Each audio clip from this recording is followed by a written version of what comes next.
인물이해를 조금 보면요. 예수님은 뭐 별로 그렇게 어려운 분이 아니죠. 예수님은 하나님의 아들이라고 이미 처음부터 나왔던 분이고 죄인을 구원하시기 위해서 다니셨던 분이고 종교 지도자들하고 논쟁에서 이미 2, 3장에서 이기셨던 권위를 가진 분이고 비유로 말씀하실 때 못 알아듣게 말씀하신 그런 모습이 있었습니다. 그러면은 독자들은 금방 생각해 볼 수 있습니다. 무엇을 못 알아들었을까? 그럼 이 사람들은 어느 만큼 알아들었을까? 이런 걸 한번 좀 생각해 볼 수 있는데 그 다음에 중요한 모습은 고난과 부활로 구원하시는 분이었다. 유대 종교 지도자들의 모습은요. 여기 지금 여러 부류의 사람들에 대한 얘기가 나오지만 이 사람들은 사내들인을 의미한다고 볼 수도 있고 아니면 종교 지도자들의 총체적인 모습이라고 볼 수도 있습니다. 이 사람들이 지금까지 마가복음에서 많이 보여준 모습은 정결법은 중시했지만 하나님의 뜻은 함부로 대하고 저버렸던 사람들이고 7장에 그 다음에 아까 말씀드린 대로 예루살렘 성전은 강도의 굴혈로 만든 사람들이고 예수님을 죽이려고 애쓰다가 결국은 죽인 사람들입니다. 그러니까 금방 소작인들과 잘 맞는다는 것을 보게 되죠. 하나님이 원하는 것을 해드리지 않고 있는 모습 같은 것들도 그렇고 포도원 주인은 부자죠. 그죠? 돈이 많이 있었을 것이고 힘은 어떻습니까? 힘도 굉장히 많이 있는 사람들입니다. 많이 있는 사람입니다. 그러니까 맘먹으니까 당장 와서 다 진멸해 버리잖아요. 그러니까 이 사람은 당연히 굉장히 명예가 높은 사람입니다. 돈과 권력을 가지고 있는 사회적으로 볼 때 명예와 지위가 있는 사람입니다. 그럼에도 불구하고 이 사람의 성품은 아주 인자한 사람이죠. 너무 인자해가지고 이거는 보통 사람으로서는 상상할 수 없는 것이다. 그래서 하나님을 잘 상징하는 인물로서 이제 알레고리적으로 그려져 있다고 하는 걸 알 수 있습니다. 어떤 분이 이렇게 얘기했어요. 여러분 성경에 나오는 여러 가지 모습이나 그 스토리나 이런 그 묘사 중에 하나님의 사랑을 제일 잘 그린 것을 보통 뭐라 그러죠? 하나님의 사랑을 가장 잘 그린 것을 보통 사람들이 탕자의 비유 같은 걸 얘기하거든요. 하나님의 사랑이 정말 너무 아름답게 잘 그려졌다. 그런데 어떤 학자는 이 사건은 그것보다 더하다. 이게 하나님의 사랑을 더 잘 보여준다. 뭐 그럴 정도인데 아주 기가 막히죠. 이건 탕자의 비유는 그래도 못났으나 잘났으나 자기 아들을 사랑하는 건데 이건 아주 원수를 사랑하는 거 아니에요. 자기 아들을 죽인 사람까지도 물론 죽이고 나서 이제 벌하시긴 합니다만은 그렇게 많은 자기 재산 종들을 해치는 사람들을 그렇게 계속해서 용서해주는 모습이다. 그래서 하나님의 사랑을 보여주는데 아주 좋은 모습이라고 얘기를 많이 합니다. 그 다음에 이 포도원 주인은 굉장히 능력 있는 사람이고 그리고 결단력 있는 사람입니다. 우스운 사람이 아닙니다.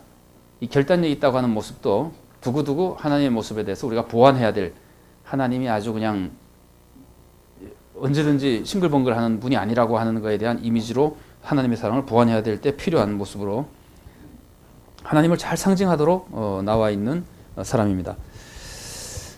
소작인들의 특징이 뭐예요? 이 소작인들의 인물을 특징을 잘 생각해 보시면요, 우리가 보통 이 비유를 해석하고 적용할 때 소작인에 맞추는 것이 비교적 쉽거든요. 교훈적으로 할 때. 그러면은 소작인들이 어떤 사람이냐는 것을 발견할수록 적용할 수 있는 폭이 넓어집니다. 그죠? 소작인들은 지금 어떤 사람이죠?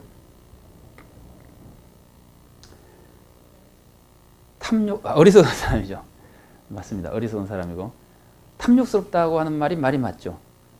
내야 될 걸 안 내는데 나중에 탐욕스러운 모습의 극치를 보여주는 것이 아들까지 죽이고 땅을 차지하려고 하는 탐욕스러운 모습을 보여주고 그 다음에 굉장히 잔인한 사람입니다. 그렇게 자꾸 사람을 죽이는 모습도 그렇고 더군다나 아들인 경우는 시신을 유기하는 이 장례 지내준다는 것이 이스라엘 사람들의 가장 큰 덕목 중에 하나인데요. 그것을 거꾸로 이 사람은 아예 살해해가지고 시체를 유기하는 아주 그러고 말씀하셨던 대로 지혜로운 것처럼 행동하고 있지만 사실은 지혜로운 것이 아니라 어리석은 짓을 한 사람입니다. 그러면 여기서 아까 처음에 제가 조금 말씀드렸던 이 종교 지도자 미안합니다. 이 소작인들이 알레고리적으로 생각할 때 종교 지도자로 생각할 수 있겠는가 하는 문제가 나오는데요.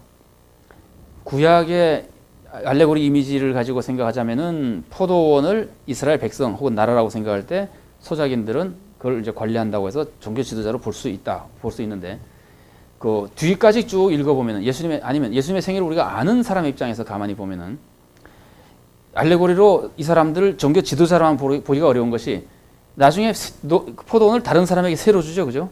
그러면은 이게 만일에 포도원이라면은 포도원을 소작인들이 나가고 다른 사람들이 세를 받는데 포도원이 이스라엘 백성이라면은 종교 지도자들만 쫓겨나고 다른 사람들이 와서 이스라엘 지금 현재 이스라엘 유대 사람들을 고스란히 하나님의 백성으로 인도하고 있어야 될 거 아니에요. 그런데 구속사의 역사는 그게 아니고 이스라엘 사람들이 통째로 밀려나고 그 자리를 아예 이방인들이 차지하잖아요.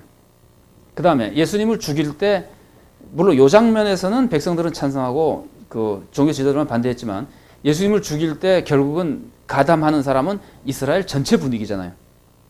그 청중 전체 분위기가 죽이라고 나서잖아요, 나중에. 그러니까 결국 예수님을 죽인 모습을 종교 지도자들이 국한시킬 수는 없다 이겁니다. 그거는 제가 보기에는 그게 더 옳은 것 같습니다. 여러 가지 견해들이 있지만 그래서 알레고리적으로 볼 때 좀 조심해야 될 것이 종교 지도자들에게만 국한되는 문제는 아니고 이거는 유대 사람 전체와 구속사적으로도 이어질 만한 사건인데 생각해 볼 수 있는 사건인데 유대인 전체가 이방인에게 자리를 뺏길 물론 믿는 사람도 있습니다만 뺏기는 그런 장면과 비교해 볼 때 이 소작인들의 이 행태는 종교 지도자들을 중심으로 해서 종교 지도자들이 물론 더 많이 공격을 받습니다. 그러나 백성이 면제되는 것은 아닌 어떤 알레고리적인 의미를 가지고 있는 것으로 보입니다. 그 다음에 아들은 이 비유를 가만히 보면은 예수님이 자기의 정체를 알려주기 위한 것이라면은 아들이 주인공 아니에요. 근데 아들이 주인공이면은 보통 주인공은 그 스토리에서 주인공은 뭘 제일 많이 하는지 아세요? 주인공은 말을 제일 많이 해야 돼요. 아니 영화나 뭐 보세요. 하여튼 주인공이 제일 말도 많이 하고 제일 많이 나타나고 왔다 갔다 하고 그러죠. 그런데 여기서는 아들이 말도 안 하고 그냥 조용히 나타나다 사라져 버리거든요. 굉장히 소극적인 모습으로 나타납니다.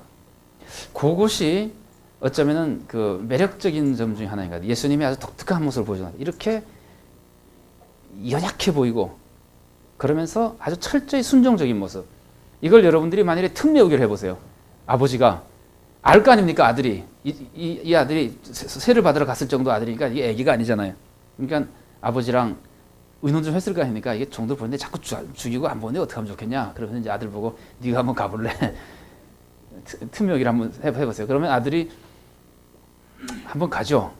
그런데 군사 좀 데려가야 되겠는데요. 뭐 그게 아니고 아버지가 이거는 완전히 아들의 권위만 가지고 해야지만 명예가 제대로 회복되고 된다. 뭐 이런 식으로 했을 때 아들이 그 위험을 다 알면서 그 날강도 같은 사람, 그 아주 위험한 사람들에게 오직 아들이라는 권위 하나만 가지고 다 가겠다고 하는 이게 이제 주인의 뜻이었을 거 아닙니까? 아버지의 뜻. 그거를 쭉 이렇게 가는 모습이 그 예수님의 그 어떻게 볼까요? 순종하는 모습이랄까? 아들로서의 독특한 그 모습을 그려주는데 좋은 것이 아니었겠느냐 하는 생각이 들고 그러면서도 몇 가지가 이제 합쳐져서 나타납니다. 이 아들이 권위는 독특하게 있는 것이 틀림없습니다. 다른 종들하고 비교가 안 되는 아주 독특한 권위를 가지고 있습니다. 권위는 있으나 비천하게 그러니까 힘없이 나타난 이런 모습을 이게 잘 그려주고 있고요. 근데 그 비유만으로는 아들의 모습이 완벽하게 그려지지 않기 때문에 물론 예수를 상징하는 거 알죠. 안 그려지기 때문에 머릿돌 얘기가 나오는 겁니다. 그거로만은 안 되니까 머릿돌 얘기로 예수님의 모습을 다시 보여주고 있는 겁니다. 요 비유의 중요한 문구를 좀 살펴보면은요, 그 중요한 주제를 살펴보면은 이 비유에서 아주 그 중요한 인물로 등장한 분은 사실은 주인하고 소작 농부들이거든요. 처음부터까지 계속 나오고. 그런데 그 문맥에서 볼 때는 예수님이 자기 정체를 가르쳐주는 비유이기 때문에 아들이 또 주인공이라고 볼 수 있습니다. 그래서 이 비유는요, 이 세 사람을 다 중요하게 관점으로 놓고 해석해 볼 필요가 있습니다. 그래서 이거는 아들의 정체를 가르쳐준다. 더군다나 문맥에서 아들이 중요하다고 볼 수 있고 그 비유가 그 포도원 얘기가 끝나고 머릿돌 얘기를 할 때 주인공이 누굽니까? 그 주인공은 앞에서 치자면 아들이잖아요. 그래서 아들이 거기서 죽고 맥없이 끝나는 게 아니라 굉장히 중요한 인물로 등장하는데 마태는요 여기다가 이 돌이 그 사람에게 떨어지면 가루로 만들어 버리고 누구든지 이 돌에 떨어지는 그 사람 큰일 날 것이다 그래가지고 이 돌이 아주 심판자 노릇까지 보여주거든요. 근데 마태는 그렇게 보여주면 마가는 그걸 안 보여주는데 마가가 안 보여줘도 외부 지식을 통해서 사람들이 다 압니다. 예수님이 승천하시고 이제 재림하러 오시면은 그때는 심판자가 예수님이 될 것이다 하는 것을 알고 있거든요. 근데 그 이미지를 머릿돌 가지고 보여주는 겁니다. 그래서 아들의 위대함으로 끝나기 때문에 이 비유에서 핵심이 아들 쪽에 있다고 하는 것을 우리가 짐작할 수 있고요.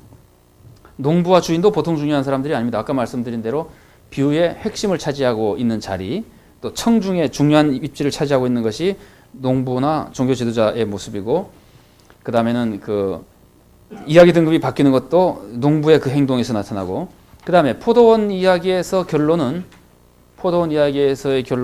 농부들이 죽고 뺏기는 것으로 끝나는 거죠, 그죠? 그래서 농부들의 얘기가 마무리를 하고 있다는 점에서도 역시 농부들의 운명도 굉장히 중요합니다.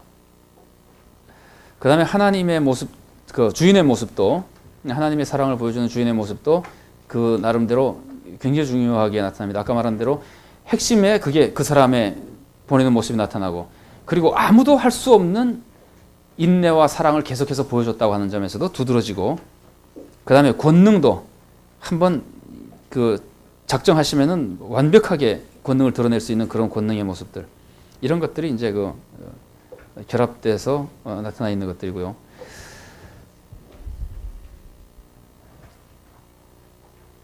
그 뒤에 그 제가 주요 문구에 대해서 몇 마디 쓴 것이 글에 있습니다만은 보시면 쉽게 이해할 수 있으실 거고요.